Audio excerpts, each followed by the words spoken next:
প্রথম সাক্ষাতে পরাজয়ের প্রতিশোধ নিল বাংলাদেশ ইমার্জিং দল।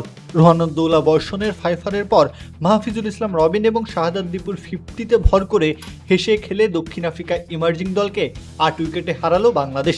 এবার লক্ষ্যটা ত্রিদেশীয় সিরিজের ট্রফি হাতে নেওয়ার।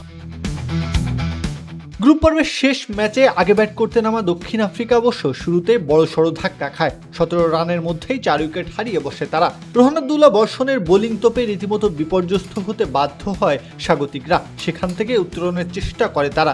ধ্বংসস্তূপ থেকে উঠে 200 রানের স্বপ্ন দেখছিল দলটা। তবে বর্ষণের শিকারী দৃষ্টি আমিনুল ইসলাম বিপ্লবদের নিয়ন্ত্রিত বোলিংয়ের সামনে খুব বেশি দূর আগাতে পারেনি আফ্রিকা। 24 রানে 5 উইকেট শিকার করেন বর্ষণ। তাতেই 169 রানে থামতে বাধ্য হয় রানের চাকা। খুব বেশি রান নয়, চাপও নেই স্কোরবোর্ডে।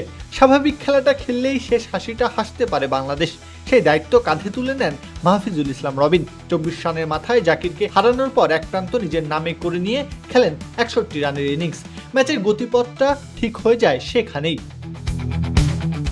বাকিটা পথ সহজ করে দেয় ফর্মে থাকা শাহাদাত দীপুর ব্যাট। আগের ম্যাচেই হার না মানা 73 রানের ইনিংস খেলে দলকে জিতিয়েছেন। তরতাজা ফর্ম আরও একবার টেনে এনে ব্যাক টু ব্যাক 50 হাঁকান। শেষ পর্যন্ত তার 72 রানের সুবাদে অনায়াসে জয়ের বন্দরে পৌঁছে যায় বাংলাদেশ ইমার্জিং দল। 170 রান ছুঁয়ে ফেলে 8 উইকেট হাতে রেখেই। এই ম্যাচই ছিল গ্রুপ পর্বের শেষ। সেই শেষটাতেই জয়ের হাসি হাসলো বাংলাদেশ। এবার ফাইনাল মহারণ, সেটা জিততে পারলেই ত্রিদেশীয় সিরিজের ট্রফি হাতে উঠবে বাংলাদেশ ইমার্জিং দলের।